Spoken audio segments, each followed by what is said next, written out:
এই ভালো এই খারাপ পর্ব ১৯। বাথরুমে পড়ে মাথা ফেটে গেছে তিথির। হাতের কনুইতে আঘাত লেগেছে। পায়ের বুড়ো আঙুলটা মুচড়ে গেছে। হাসপাতালে ১৭ ঘন্টা কাটিয়ে এসে বাড়িতে রেস্ট নিচ্ছিল সে। আজলান সদর দপ্তরে গিয়েছে ৪ দিন হলো। এরই মধ্যে অনেক কিছু ঘটে গিয়েছে। তিথি সেদিন শ্বশুরমশাইকে জারিফের কথা বলেছিল। শোনার পর উনি কোনো মন্তব্য করেননি। তিথি ভয় পেয়ে গিয়েছিল ওনার নীরবতা দেখে। কিন্তু খাওয়ার টেবিলে ছেলেকে হঠাৎ চ্যালেঞ্জ করে বসবেন এটা তিথি কল্পনাও করেনি। বাপ ছেলে দুজনেই ঠান্ডা মাথার খেলোয়াড়। আজলান যাওয়ার পরদিনই জারিফের বাড়িতে গিয়েছেন আফতাব শেখ। কথাবার্তা সেরে এসেছেন। সিদ্ধান্ত নিয়েছেন দুজনের আকত পড়িয়ে রাখবেন। জারিফের চাকরি হলে তখন তারা বউ তুলে নিয়ে যাবে। এই কথা আয়জা, তিথি আর উনি ছাড়া কেউ জানে না। আম্বিয়া বেগম সন্দেহের চোখে দেখছিলেন সবাইকে। কিছু একটা হচ্ছে যেটা উনি বুঝতে পারছেন না। আজলান আজ ফিরবে। উনি ঠিক করলেন সবটা আজলানকে খুলে বলবেন। আফতাব শেখ সন্তুষ্ট জারিফের বাবা মায়ের সাথে কথা বলে। জারিফ এমনিতেও শিক্ষিত ছেলে, তার একটা নাম আছে। পাশাপাশি ড্রাইভিং শিখছিল শখ করে, কিন্তু সেটাও আয়ের পথ বের করবে তা সে ভাবেনি। আজলান শেখের ড্রাইভার হিসেবে ৩ বছর ধরে কাজ করে আসছে সে। এর আগে অনেকগুলো ড্রাইভার বদল হয়েছে আজলান শেখের। বেশি দিন টিকত না কেউ। জারিফ কিভাবে স্থায়ী হয়ে গিয়েছে তা জারিফ নিজেও জানে না। তাই হয়তো সে স্যারের বিশ্বাসে আঘাত দিতে চায়নি। চেয়েছিল নিজেকে যোগ্য করে তবেই সামনে গিয়ে দাঁড়াবে। কিন্তু তার আগেই সব এলোমেলো হয়ে গেল। আফতাব শেখের সিদ্ধান্তেও সে খুশি হয়েছিল এমন না। স্যারের কথা ভাবতেই তার খারাপ লাগছিল। সে এমনটা চায়নি। একটু একটু করে অর্জন করা স্যারের সব বিশ্বাস ভরসা এক মুহূর্তে ধূলিসাৎ হয়ে যাবে যখন তিনি জানতে পারবেন ওনার পিতার সমস্ত ষড়যন্ত্রের পেছনে শক্তপোক্ত হাতিয়ারটা সে নিজেই। আফতাব শেখ সন্ধ্যা থেকে হৈ হৈ করছিলেন আনন্দে। পাত্রপক্ষের মামাকে যা বলার উনি বলে দিয়েছেন। আম্বিয়া বেগম স্তব্ধ হয়ে গিয়েছেন সবটা শুনে। শুধুমাত্র ছেলেকে হারানোর জন্য উনি মেয়ের এত ভালো সম্বন্ধটা ভেঙে দিলেন। জারিফের কথা উনি তখনও জানতে পারেননি। সমস্ত রাগ ক্ষোভ সব গিয়ে পড়ল আয়জার উপর। আফতাব শেখ কড়া হুঁশিয়ারি দিলেন, আমার বাড়ি এটা। আমার মেয়ের গায়ে হাত দেওয়ার আগে 10 বার ভাববে। আম্বিয়া বেগমের পায়ের তলার মাটি যেন নড়ে উঠল। তিনি বিশ্বাস করতে পারছেন না একজন বাবাও এমন করতে পারে। শ্বশুরমশাইয়ের হৈহুল্লোড় আর গাড়ির হর্নের শব্দ কানে আসার পর তিথি নিজেকে ঘরে আর আটকে রাখতে পারেনি। বাবা ছেলের মধ্যে এখন শুরু হবে তুমুল যুদ্ধ। না আজলান শেখ দমবে, না আফতাব শেখ। দরজার নিকটে এসে দাঁড়িয়ে এক নজর বাবার দিকে চেয়ে রইল আজলান। উনি আম্বিয়া বেগমকে বলে যাচ্ছেন, আমি এই বাড়ির মালিক, একমাত্র কর্তা। আমার সিদ্ধান্তই হবে শেষ কথা। আমার সিদ্ধান্তে আতিফার বিয়ে হয়েছে। আমার সিদ্ধান্তে ওর বিয়ে হয়েছে। আমার সিদ্ধান্তেই আমার ছোট মেয়েরও বিয়ে হবে। আজলান শেখ, হা, সে এখনও চেনেনি তার জন্মদাতাকে। সে চলে ডালে ডালে, আমি চলি পাতায় পাতায়। আম্বিয়া বেগম শাড়ির আঁচল মুখে গুজে গুমরে কেঁদে উঠে বললেন, তুমি বাবা নও, তুমি একটা পিশাচ। তিথির চোখ দুটো তখনও আজলানের দিকে নিবদ্ধ। অগ্নিদৃষ্টি নিক্ষেপ করে সে চেয়ে আছে আফতাব শেখের দিকে। আফতাব শেখের দৃষ্টি তার উপর পড়া মাত্রই তিনি হৈ হৈ করে উঠে বললেন, আসুন আসুন ডেপুটি কমান্ডার সাহেব, আপনার জন্য সুখবর। আজলান আর চোখে তিথি আর আয়জাকে দেখে নিল। তারপর বলল, আপনি যা করেছেন তা ভালো করেননি, এর জন্য আপনাকে ভুগতে হবে। আয়জা কাঁদছে। আজলান তার সামনে গিয়ে দাঁড়ালো। আয়জা মাথা নামিয়ে কেঁদে যাচ্ছে এক নাগাড়ে। আফতাব শেখ বললেন, কাঁদছিস কেন? তোর কোনো ভাইয়ের দরকার নেই, আমি আছি। তোর জন্য আমি একাই যথেষ্ট। আম্বিয়া বেগম এসে বললেন, আব্বা, তোকে কি ওরা ফোন দিছে? কিছু বলেছে? আজলান রেকর্ড ছেড়ে দিয়ে উপরে চলে গেল চুপচাপ। তার অতি শান্ত কণ্ঠস্বর চলন বলন তিথিকে শেষ করে দিচ্ছে। রেকর্ডের প্রতিটা কথা আয়জার চরিত্রকে প্রশ্নবিদ্ধ করা।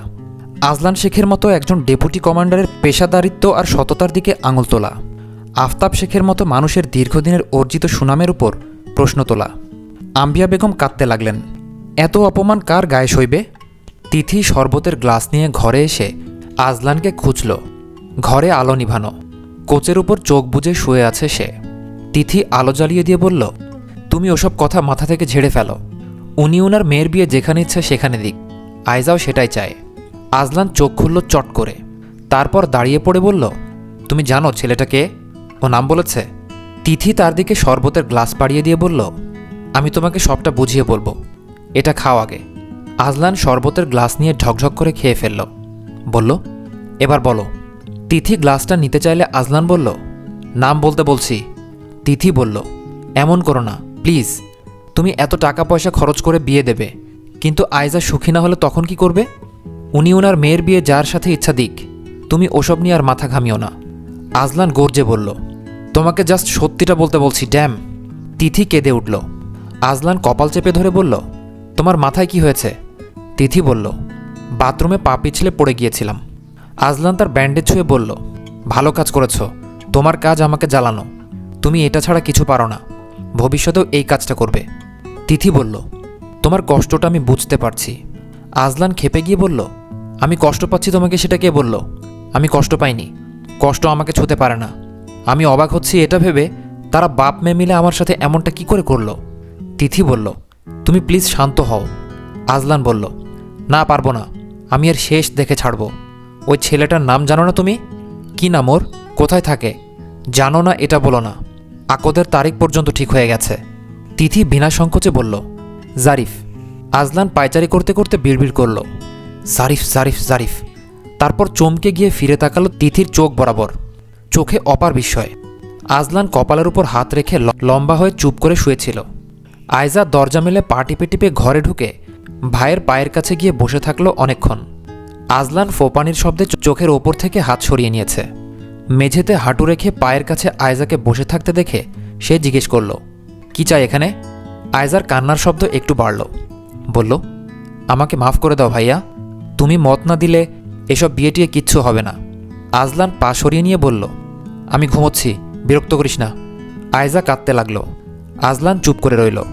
আয়জা বলল, তুমি অপমানিত হও এটা আমি চাইনি ভাইয়া। আজলান বলল, আমি কৈফিয়ত চাইনি, তুই যা এখান থেকে। আয়জা তার পায়ের কাছে পড়ে কাঁদতে লাগল। আজলান অনেকক্ষণ পর বিছানা থেকে নেমে গেল। বলল, জারিফ ভালো ছেলে, ও তোকে ভালো রাখবে, তোর বিয়েতে আমার কোনো আপত্তি নেই, কিন্তু আসল কথা হচ্ছে তোর বিয়েতে আমি থাকতে পারবো না, সম্ভব না, তুই যা এখন।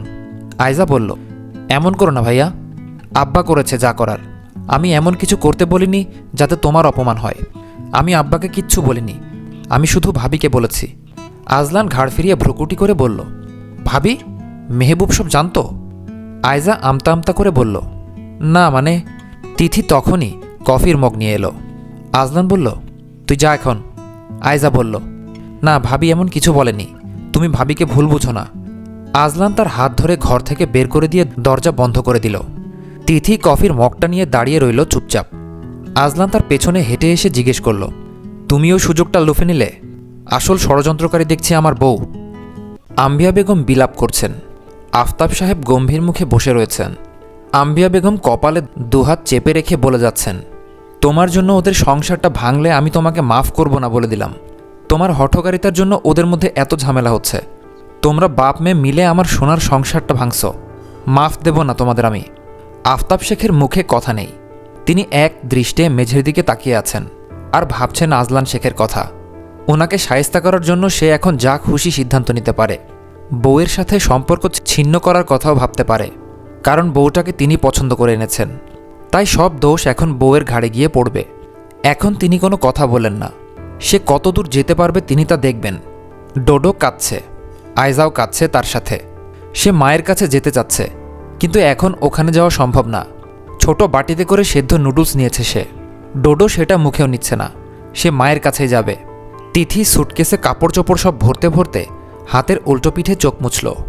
এই শেখ বাড়িতে হয় সে থাকবে, নয় আজলান শেখ।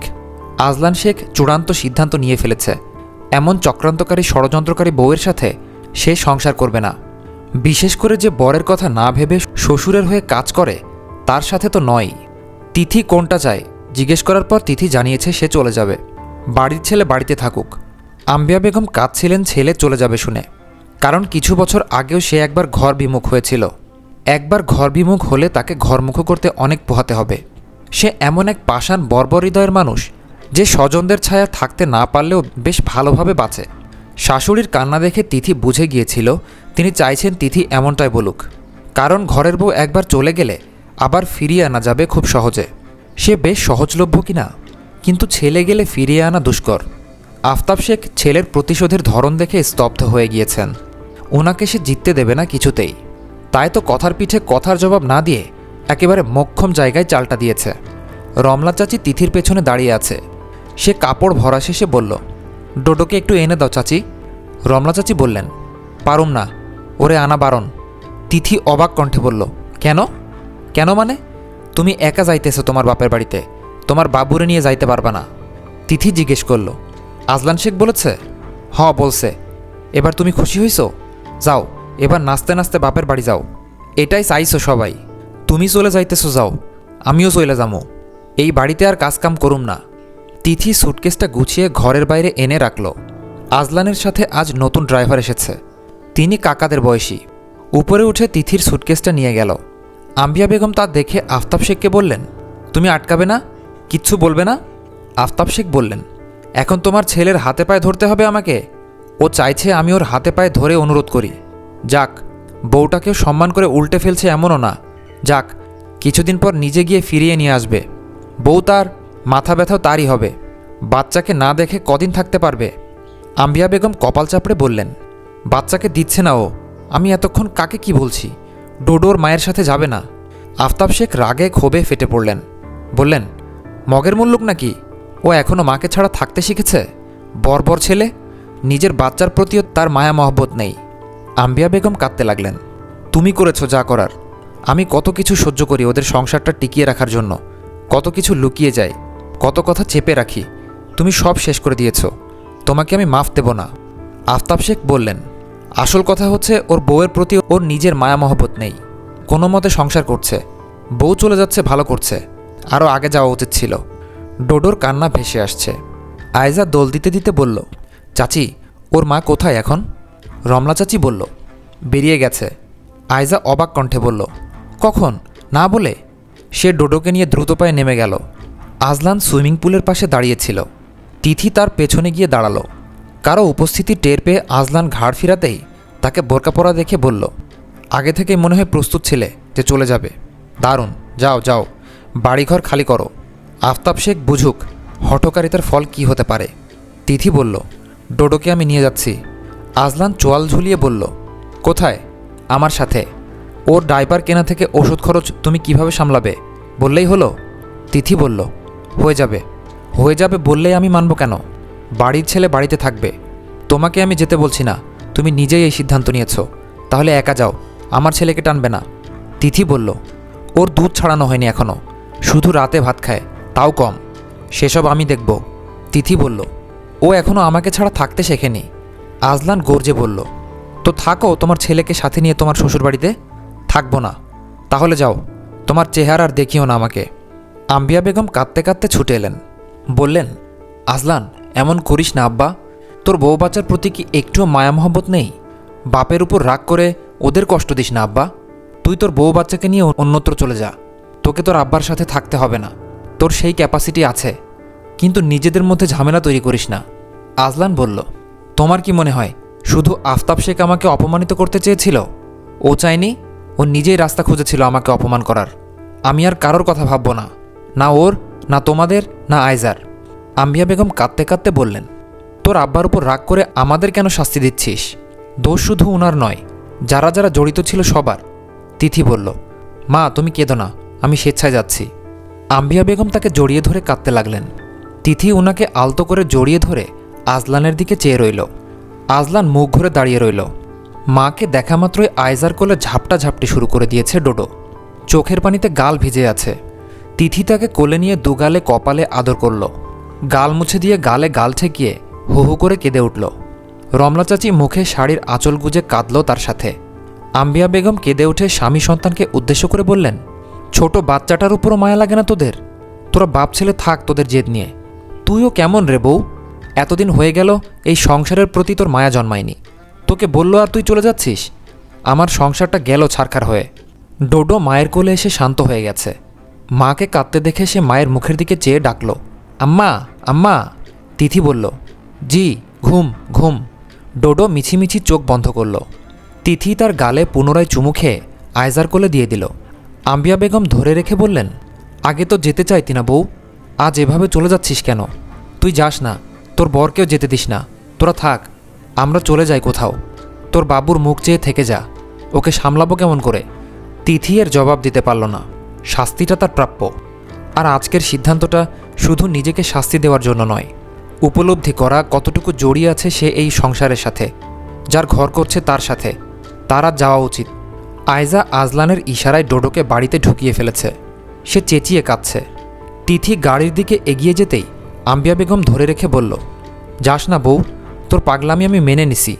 তোর শ্বশুর মেনে নিছে, এই বাড়িটা তোর শ্বশুরের, তোর থাকার অধিকার আছে। তিথি কেঁদে ফেলে বলল, যে মানার সে মেনে নেয়নি, মানুক সেটাও চায় না। আবার কবে ফিরবি? তোর বাবুর কথা ভাববি না? ওর কথা ভেবেই চলে যাচ্ছি। বুদ্ধি হওয়ার পর যাতে ওকে দেখতে না হয় ওর মা একজন পাগল, শুনতে না হয় ওর মা বস্তি থেকে উঠে এসেছে। কারো যোগ্য বউ হওয়ার কোনো দরকার নেই আমার। আমি একজন যোগ্য মা হতে চাই। ওর বাবা ওকে ভালো রাখবে, তাই আমার কোনো চিন্তা নেই। তুই কেমন পাষাণ মা! তোমার ছেলে ভালো বাবা হোক। আম্বিয়া বেগম চিৎকার করে কাঁদলেন। আজলানকে বললেন, তুইও চলে যা, তোকেও দরকার নেই আমার। তোরা সব কটা আমার সংসার ভেঙেছিস, যা, তোকে দরকার নেই আমার। তিথি গাড়িতে উঠে গেল।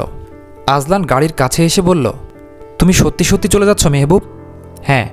আজলান ড্রাইভারকে বলল, নিয়ে যান। গাড়ি ছেড়ে দিতেই আম্বিয়া বেগম বাচ্চাদের মতো করে কাঁদতে লাগলেন। রমলা চাচি টেনে বাড়ির ভেতরে নিয়ে গেল ওনাকে। আজলান বাড়িতে ঢোকার সময় থমকে দাঁড়ালো আফতাব শেখের কাছে গিয়ে। বাবা ছেলে একে অপরের দিকে রাগের দৃষ্টিতে চাইল। আফতাব শেখ বললেন, বাড়িটা আমার, বাড়ির বউকে তাড়িয়ে তুমি থাকবে তা কি করে হয়? আজলান বলল, ডোডোকে নিয়ে আজকেই চলে যাব আমি। আপনার বাড়িতে আমি কিংবা আমার আওলাদ কেউ থাকবে না। আফতাব শেখ কম্পিত কণ্ঠে বললেন, আমার বংশধরকে কোথাও যেতে দেব না আমি। আটকে দেখান। আফতাব শেখ বললেন, তোমার পায়ে পড়তে হবে এখন? আপনার কাছে কোনো কিছুরই এক্সপেকটেশন রাখি না আমি। আমার বিরুদ্ধে আমার বউকে উস্কেছেন, বাচ্চাকে উস্কাতে পারেন, আপনার সান্নিধ্যে কাউকে রাখব না। আফতাব শেখ শিরদাঁড়া সোজা করে দাঁড়িয়ে থেকে বললেন, তাহলে একটা কথা কান দিয়ে শুনে রাখো, এই বাড়িতে তোমার আর জায়গা নেই। আজলান ঠোঁট বাঁকিয়ে হেসে বলল, এটা বলবেন জানতাম, তাই অবাক হইনি। বড্ড জেদি হয়েছে তুমি, জন্মদাতার মতো। ডোডোকে নিয়ে রাতারাতি বান্দরবান পাড়ি জমিয়েছে আজলান।